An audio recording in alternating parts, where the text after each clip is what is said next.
জয় গুরু। আমরা নিজেরাই আমাদের ভালো মন্দের জন্য দায়ী।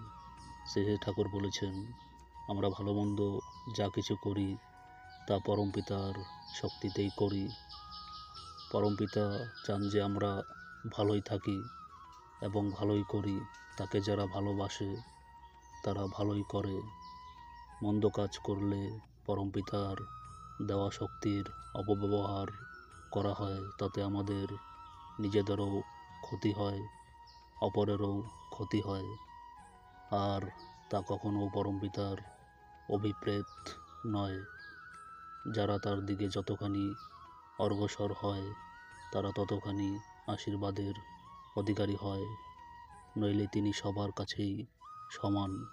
খারাপ লোকের কাছেও তিনি করুণাময়, ভালো লোকের কাছেও তিনি করুণাময়। তবে যার যেমন কর্ম তাকে তদনুযায়ী ফল পেতে হয়। মূল কথা এই যে তিনি আমাদের কতখানি ভালোবাসেন তা আমাদের বিচার্য নয়, আমরা তাকে কতখানি ভালোবাসি তাই আমাদের বিচার্য। তাকে ভালোবাসা মানে তার মনোমতো হয়ে চলা।